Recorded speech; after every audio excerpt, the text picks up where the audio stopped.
Berakhot 22a. Rather, isn't this Rabbi Yehuda's opinion?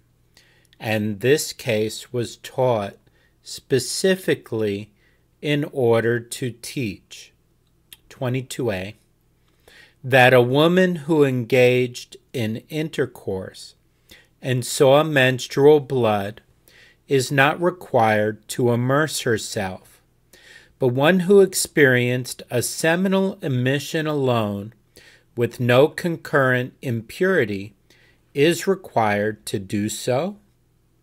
If so, we must interpret Rabbi Yehuda's statement in the Mishnah that one recites a blessing both beforehand and thereafter as follows.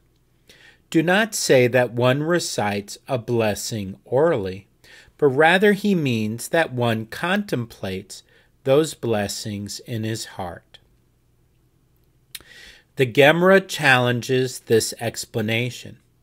And does Rabbi Yehuda maintain that there is validity to contemplating in his heart?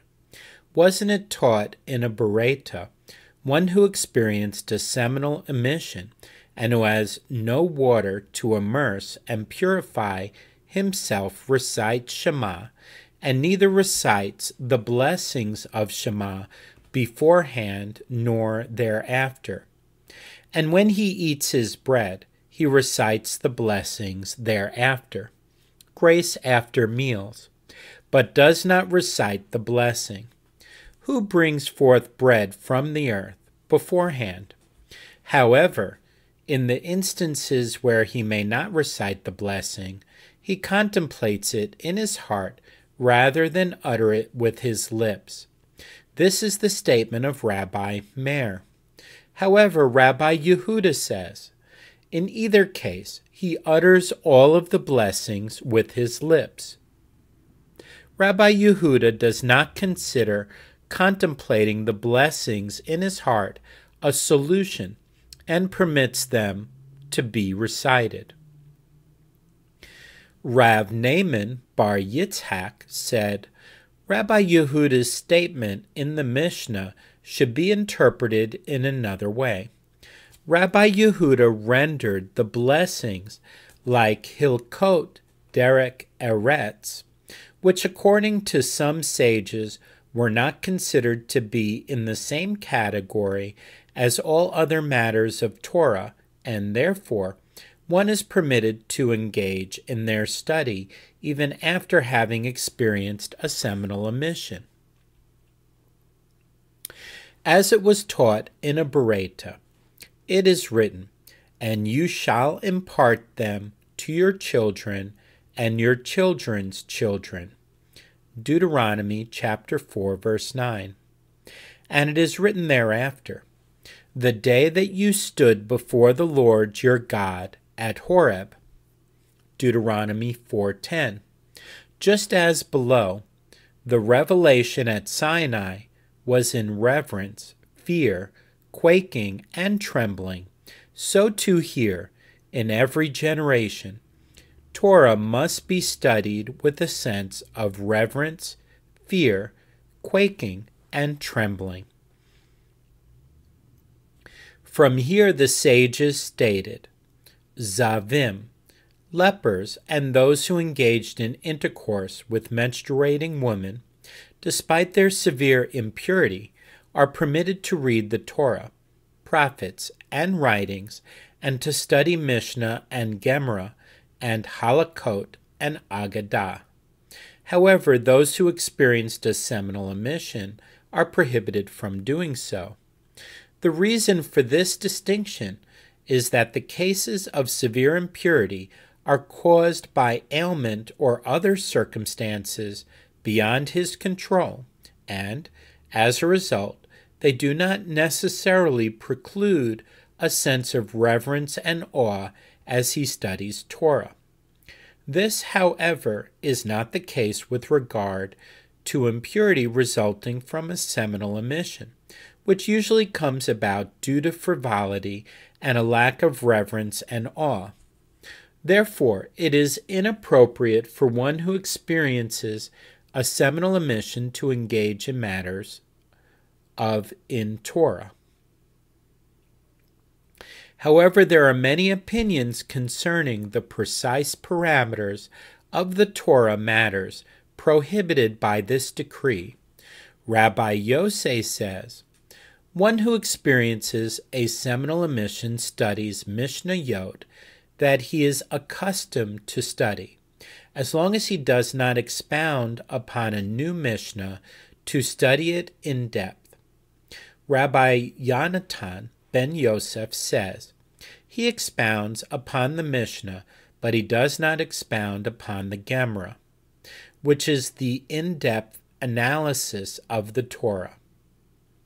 Rabbi Natan ben Avishalom says, he may even expound upon the Gemara, as long as he does not utter the mentions of God's name therein. Rabbi Yohanan, the cobbler, Rabbi Akiva's student, says in the name of Rabbi Akiva, one who experiences a seminal omission may not enter into homiletic interpretation, midrash, of verses at all. Some say that he says he may not enter the study hall, Beit HaMidrash, at all. Rabbi Yehuda says he may study only Hilkot Derek Eretz, in terms of the problem raised above. Apparently, Rabbi Yehuda considers the legal status of the blessings to be parallel to the legal status of Hilkot Derek Eretz, and therefore one may utter them orally. The Gemara relates an incident involving Rabbi Yehuda himself, who experienced a seminal omission and was walking along the riverbank with his disciples. His disciples said to him, Rabbi, teach us a chapter from Hilkot Derek Eretz, as he maintained that even in a state of impurity it is permitted. He descended and immersed himself in the river and taught them Hilkot Derek Eretz. They said to him, did you not teach us, our teacher, that he may study Hilkot Derek Eretz? He said to them, although I am lenient with others and allow them to study it without immersion, I am stringent with myself. Further elaborating on the issue of Torah study while in a state of impurity, it was taught in a Berakhot that Rabbi Yehuda ben Betira would say, matters of Torah do not become ritually impure, and therefore one who is impure is permitted to engage in Torah study. He implemented this halakha in practice. The Gemara relates an incident involving a student who was reciting Mishnah Yot and Berakhot hesitantly before the study hall of Rabbi Yehuda ben Betira. The student experienced a seminal omission, and when he was asked to recite, he did so in a rushed, uneven manner, as he did not want to utter the words of Torah explicitly. Rabbi Yehuda said to him, my son, open your mouth and let your words illuminate, as matters of Torah do not become ritually impure, as it is stated, is not my word like fire, says the Lord. Jeremiah 23:29. Just as fire does not become ritually impure, so too matters of Torah do not become ritually impure. In this Berakhot, the Master said that one who is impure because of a seminal emission expounds upon the Mishnah, but does not expound upon the Gemara. The Gemara notes, this statement supports the opinion of Rabbi L.A., as Rabbi L.A. said that Rabbi Aha bar Yaakov said in the name of Rabbeinu, Rav, The halakha is that one who experienced a seminal emission may expound upon the Mishnah, but may not expound upon the Gemara. This dispute is parallel, a Tanaitic dispute. As it was taught, one who experienced a seminal emission expounds upon the Mishnah, but does not expound upon the Gemara. That is the statement of Rabbi Meir. Rabbi Yehuda ben Gamliel says in the name of Rabbi Hanina ben Gamliel, both this and that are prohibited, and some say that he said, both this and that are permitted. Comparing these opinions, the one who said that both this and that are prohibited holds in accordance with the opinion of Rabbi Yohanan, the cobbler. The one who said that both this and that are permitted holds in accordance with the opinion of Rabbi Yehuda ben Beitiera. Summarizing the halakha, Rav Naaman bar Yitzhak said, the universally accepted practice is in accordance with the opinions of these three elders, in accordance with the opinion of Rabbi L.A., with regard to the halakot of the first shearing, in accordance with the opinion of Rabbi Yoshia, with regard to the laws of prohibited diverse kinds, and in accordance with the opinion of Rabbi Yehuda ben Beitiera, with regard to matters of Torah. The Gemara elaborates, in accordance with the opinion of Rabbi L.A., with regard to the first shearing, as it was taught in a Bereta, that Rabbi L.A. says, the obligation to set aside the first shearing from the sheep for the priest is only practiced in Eretz Yisrael, and not in the diaspora, and that is the accepted practice. In accordance with the opinion of Rabbi Yoshia with regard to diverse kinds, as it is written, you shall not sow your vineyard with diverse kinds. Deuteronomy 22:9. Rabbi Yoshia says, this means that one who sows diverse kinds is not liable by Torah law until he sows wheat and barley and a grape pit with a single hand motion, meaning that while sowing in the vineyard, he violates the prohibition of diverse kinds that applies to seeds and to the vineyard simultaneously.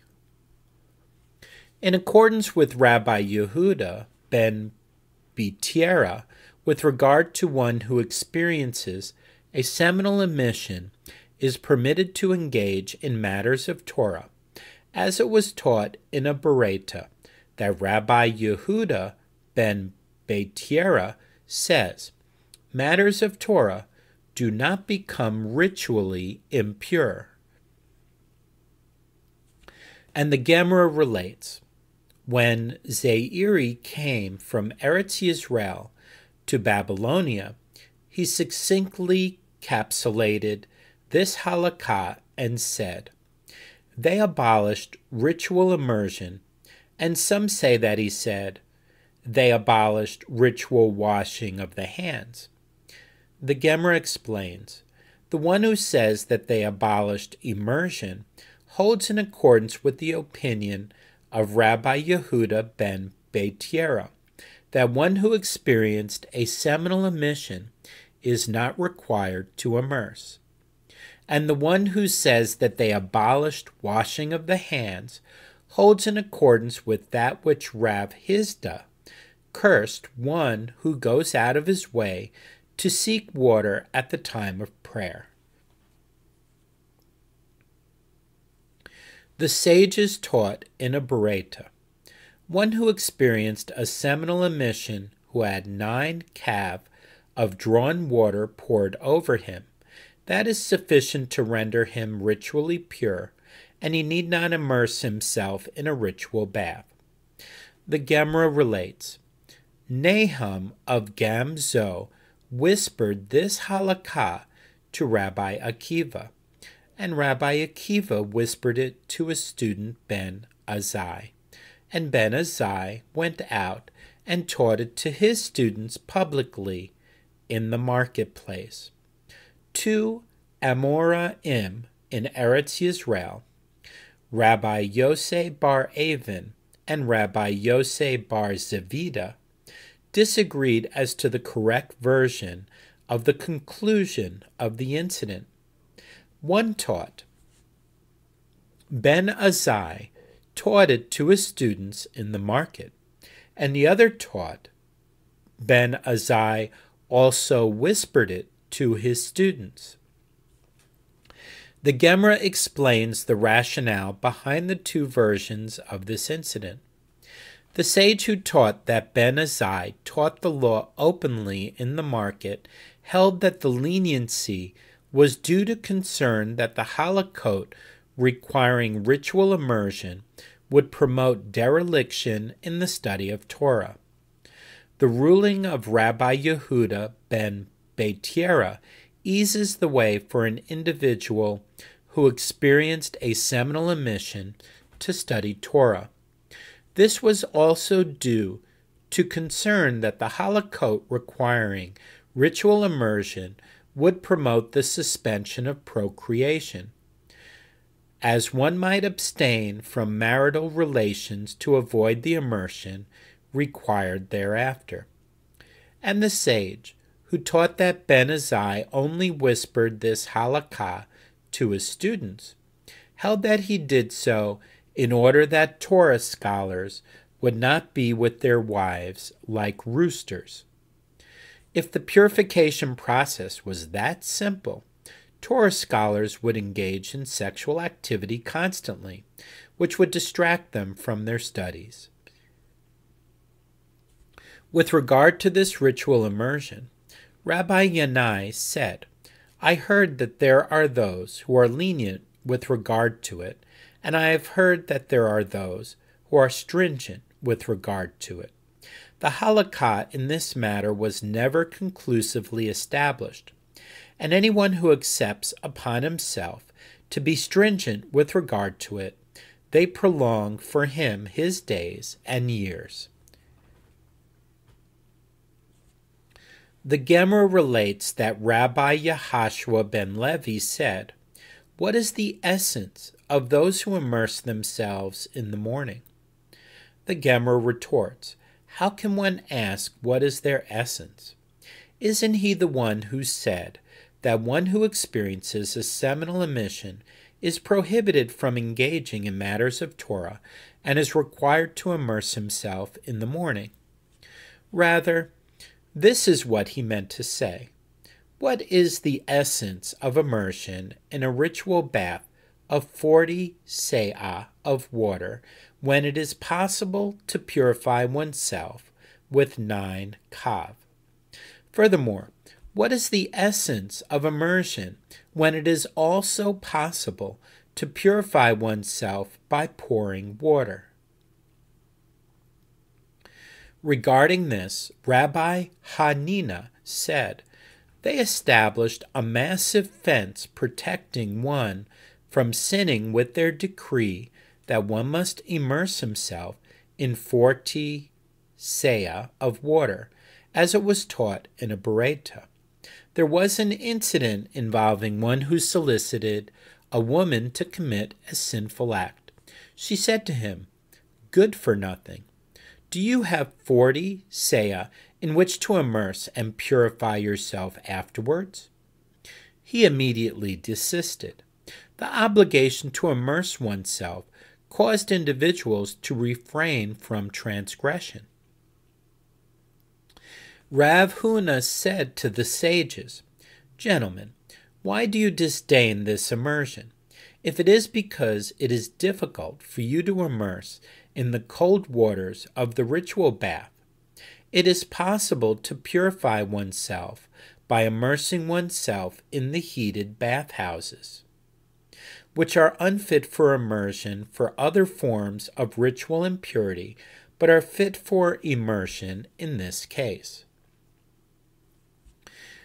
Rabbi Hizda said to him, "Is there ritual immersion in hot water?"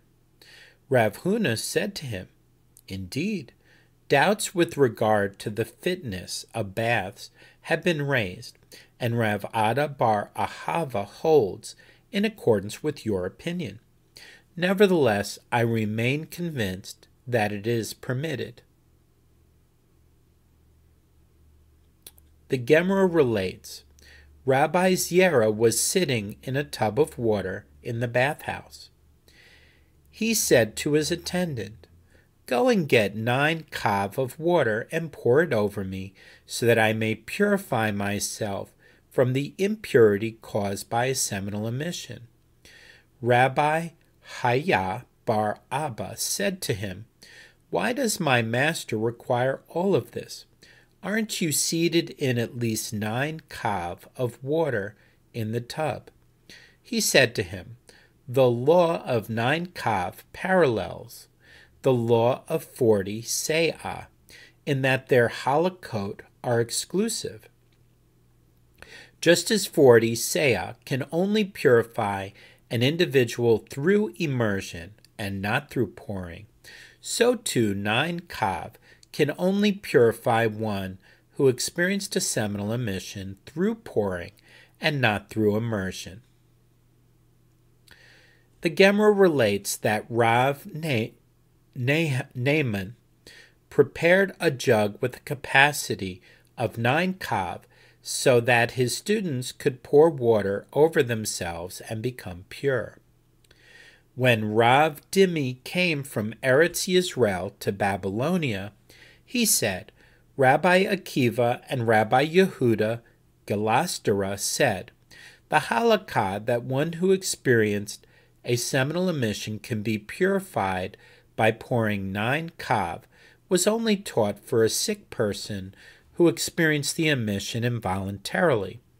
However, a sick person who experienced a normal seminal emission in the course of marital relations is required to immerse himself in 40 se'ah." Rav Yosef said, "In that case, Rav Naaman's jug is broken, meaning it is no longer of any use, as few people fall into the category of sick people who experience seminal emission. Nevertheless, when Raven came from Eretz Yisrael to Babylonia, he said, 'In Usha there was an incident.